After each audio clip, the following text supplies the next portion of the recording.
Welcome to 4 Minutes Closer to God. My name is Doug. In the manner of topics, well, what every Christian should know, one of the things that occurred to me is uh, why are there so many denominations? The denominations stemmed from Jesus gathering disciples, and then those disciples spreading out across the world, especially with Peter uh, talking to Gentiles and Paul also being the missionary to the Gentiles. And so we have the disciples going from Jerusalem to Judea to the uttermost parts of the world, and those spreading out to carry the Christian message of Jesus, the Messiah, but also the kingdom of God. And so Paul in his writings would add so much to our understanding of what Jesus had done for us, justification, sanctification, glorification, all those things. And so where do we get all the denominations? Well, it starts with Jews. All the disciples were Jews. They became Christian, which was a sect of the Jews, and then they moved out. And the early church then passed along the apostolic tradition.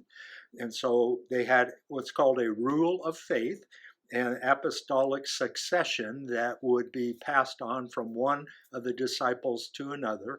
So John to his disciples, to their disciples. And so it was an immediate teaching of disciples by disciples. And so that grew and grew and spread out. Well, Rome was the capital of the world at the time. And so Paul went to Rome, died there, and spread the message to a lot of Romans, Gentiles, as well as Jews who were there. But for a long time, we just had the church, Church Universal, and there came in time the different emperors who would be housed or headquartered in Rome, another headquartered in Constantinople in the eastern part, and then the divide came between different Christian groups based on the language they spoke. So we have Latin speakers out of Rome, Greek speakers out of Constantinople and the East, and so they started a different understanding of what the Christian truth was. And so we get, say, to Augustine going against Pelagius and other things that lead to denominations nowadays. But the church, in the Catholic Church and the Orthodox Church, split in 1054, the Great Schism.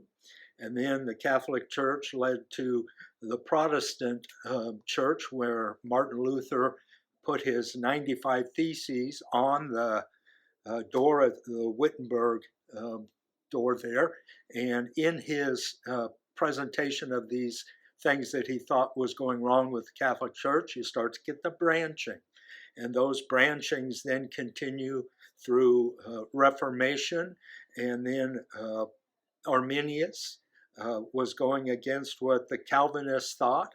And so we started Arminian versus Calvinist thinking. And then as you go down through history, you get all these branches coming from people thinking, no, I have a better understanding of the Bible. And so that understanding leads to often a different denomination.